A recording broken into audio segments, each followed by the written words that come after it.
L'Iran a désormais assez d'uranium pour fabriquer 12 armes nucléaires. C'est l'avertissement de l'Agence internationale de l'énergie atomique qui intervient alors que l'Iran protège de nouveaux sites avant une éventuelle frappe américaine.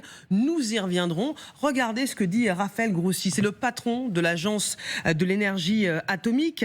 Il nous dit le matériel est là et il pourrait suffire à produire plusieurs engins, peut-être une douzaine. David Rigoulet-Rose, l'Iran avance beaucoup plus vite que prévu ? Non, mais en réalité, Raphaël Grossi, qui est donc le chef de l'Agence internationale de l'énergie atomique, a déjà mis en garde sur le caractère problématique du stock disponible. Le 22 avril dernier, en 2025, il disait que déjà à l'époque que l'Iran était susceptible de fabriquer plusieurs bombes d'ici quelques mois. Alors, c'était une manière de... Et il avait une formule exprès très angoissante en disant que c'était le moment of urge responsibility for everybody. C'est-à-dire un moment de responsabilité énorme pour tout le monde. Parce qu'il voulait mettre la pression justement pour pouvoir accéder au site, puisque c'était plus le cas. Depuis justement...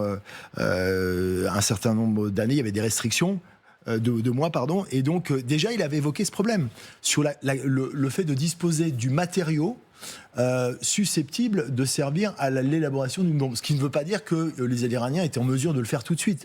Parce que de toute façon, il y a 3 étapes pour faire une arme atomique. C'est de disposer de l'uranium enrichi, de la quantité suffisante. Il faut environ 25 kilos à 90%, un taux d'enrichissement à 90%. Il faut ensuite, deuxième étape, la weaponisation, c'est-à-dire la miniaturisation, justement. Et la troisième étape, c'est la vectorisation. Alors effectivement, les Iraniens maîtrisent le début et la fin. Puisqu'on voit, et on retrouve la question balistique, évidemment, avec la question de la vectorisation à longue portée. Mais de toute façon, c'était simplement, effectivement, les échéances sont à relativiser. C'est pas en 3 semaines que l'Iran était susceptible de faire une bombe. En revanche, l'Iran disposait de la maîtrise technique, du matériau, de la quantité disponible, pour éventuellement prendre la décision d'élaborer, effectivement. Et il y a certains sites qui ont été suspectés, justement, d'essais à caractère militaire. Ça n'a pas été confirmé, mais effectivement, il y a un certain nombre de sites sur lesquels on pourra revenir, au nord, à Talégan, notamment par Chine. Et donc, la suspicion est là. Et donc, c'est justement pour lever ces doutes que les déclarations de Raphaël Grossi ont été répétées à plusieurs reprises.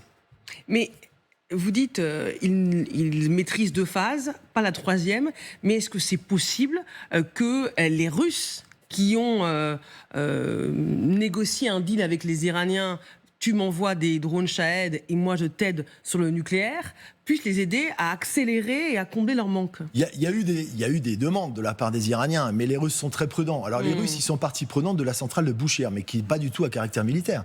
C'est une centrale civile. Ils fournissent le matériau, et donc elle est déclarée, elle est inspectée. Cette centrale ne pose aucun problème. Et quand il y a eu des sollicitations, effectivement, il y a eu des voyages, notamment de certains hauts représentants iraniens.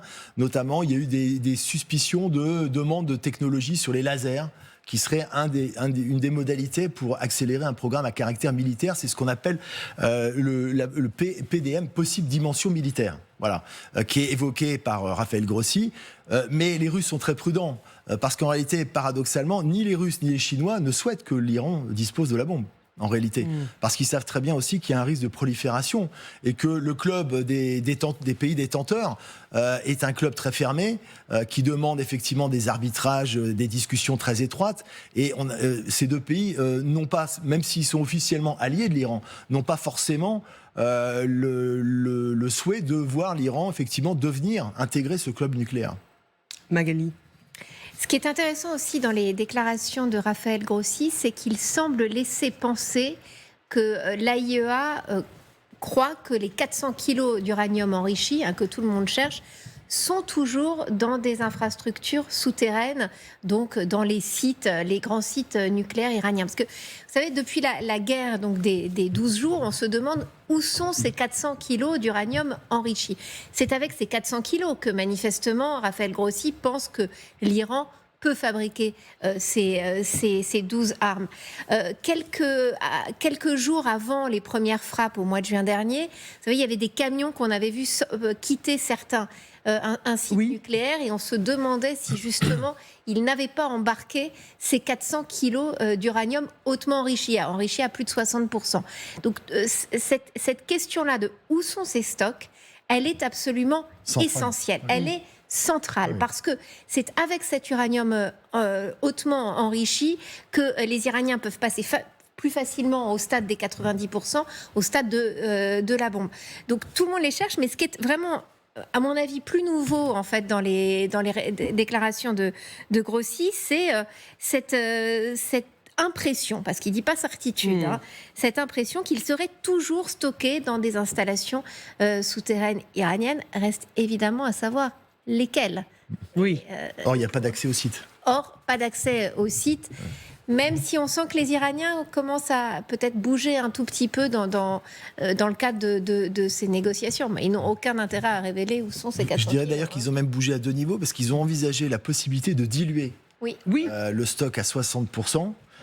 Sans le transférer, ce qui était une demande express américaine et une proposition russe d'ailleurs qui se proposait de recevoir le stock en question. Et ils disent aujourd'hui envisager effectivement la dilution de cet uranium enrichi à 60% comme gage de bonne volonté. Mais ça s'inscrirait évidemment dans une négociation beaucoup plus large. Sur la levée des sanctions américaines contre l'Iran. Bien sûr. Général Chevancy. On est dans le mystère. Je ne sais pas si c'est le trésor de Rackham le Rouge. Il faut trouver le trésor iranien en termes d'uranium enrichi. C'est un problème qui est aujourd'hui majeur, puisque ça fait partie du deal. Le problème, c'est que d'un côté, on ne veut pas en parler, et de l'autre côté, on insiste pour en parler. Donc je vois mal comment on va pouvoir s'en sortir aujourd'hui, puisqu'on a des positions très arrêtées. Moi, je prétends quand même que les discussions sur le nucléaire sont peut-être les discussions les plus vraisemblables, parce qu'elles sont acceptables, à condition que les Américains ne poussent pas trop loin non plus, parce que n'oublions pas qu'il y a aussi une revendication de pouvoir faire du nucléaire civil. On parlait effectivement de cette centrale de fabrication russe. Le nucléaire civil n'a pas de raison d'être sanctionné. Donc prendre tout l'uranium pose peut-être problème. Maintenant, l'uranium enrichi est une menace. Alors je fais peut-être plus pour répondre aux exigences israéliennes, puisqu'il y a toujours cette potentialité de créer à terme, de fabriquer à terme une bombe. Alors moi, les 12 bombes, ça me semble un peu beaucoup. Je dirais, bon, il y a 400 kilos, très bien, mais bon, on ne fait pas une bombe comme ça du jour au lendemain. Mais néanmoins, je crois que le deal sur le nucléaire est essentiel aujourd'hui. Alors maintenant, comment y arriver ? Et je continue à prétendre que dire que les missiles doivent rentrer dans la discussion ne semble pas très pertinent, même si je comprends parfaitement la position d'Israël en termes de protection, mais un pays a le droit de se défendre d'une certaine manière, parce qu'Israël quand même frappe quand même ceux qui sont contre ce pays. Donc à un moment donné, la notion de défense ne doit pas être effacée au profit justement de la protection d'un tiers. Donc aujourd'hui, le nucléaire pour moi est au cœur du sujet, mais j'ai quand même l'impression, parce qu'on en parle tous les jours, que ça n'avance pas. Ça n'avance pas, même s'il y a des petits signes. N'oublions pas, enfin dernier point quand même, que ça représente pour les Iraniens une sorte de fierté nationale, d'avoir été capable justement d'en être arrivé là, d'avoir quand même une filière finalement de chercheurs, de scientifiques, d'ingénieurs. Voilà, tout à fait. Donc, sur la question.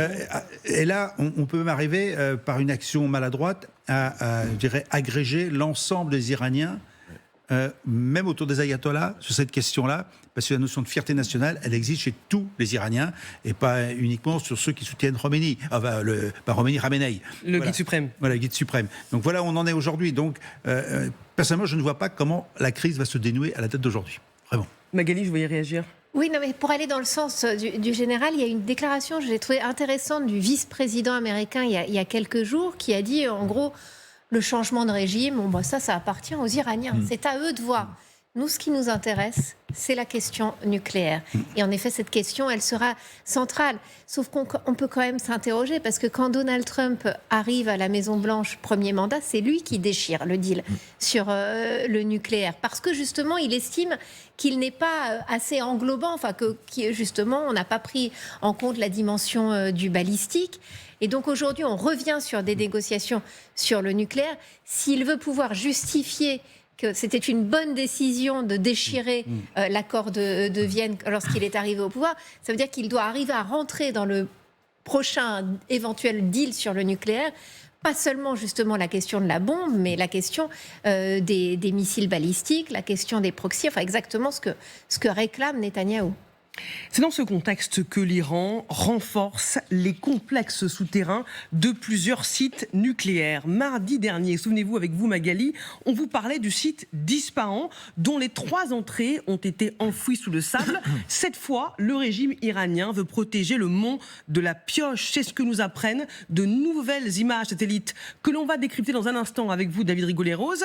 Mais Magali Général, regardez, les photos analysées par l'Institut pour la science et la sécurité internationale, c'est un groupe de réflexion basé aux États-Unis, nous montre ces entrées de tunnels. Vous voyez à gauche le mont de la Pioche en septembre 2025. On voit très clairement à gauche voilà, les installations. Et le 10 février, c'est-à-dire il y a 3 jours, on voit qu'il y a une partie du site qui a été ensevelie. Magali, pourquoi Téhéran enfouit son arsenal? Est-ce que ça veut dire qu'elle se prépare à une intervention américaine? Ça donne l'impression qu'en effet, ils anticipent les frappes et donc ils protègent les entrées des tunnels pour qu'en cas justement d'éventuels bombardements, il y ait peut-être, ça permet de protéger ce qui se trouve dans les galeries. Il y a une autre possibilité qui est évoquée notamment par cet organisme qui livre ces images satellites, c'est qu'en cas d'éventuelle opération, même au sol d'opération commando, là aussi, ça compliquerait la tâche d'éventuels commandos qui voudraient aller rentrer dans les tunnels pour aller y récupérer ou y détruire un certain nombre de matériel. Après, cette option au sol, on sait qu'elle a été proposée à Donald Trump, cette opération de force spéciale, elle a été proposée. Qu'elle soit retenue, moi, ça me paraît quand même très, très hypothétique. Donc, on est plus dans une optique de bombardement et de protéger les sites contre, évidemment, des déflagrations. Est-ce que c'est vraiment le calcul? C'est quand même probable. Ça montre quand même une vraie fébrilité du régime et surtout sa certitude que, en effet, ces négociations peuvent capoter et que derrière, il peut y avoir intervention militaire.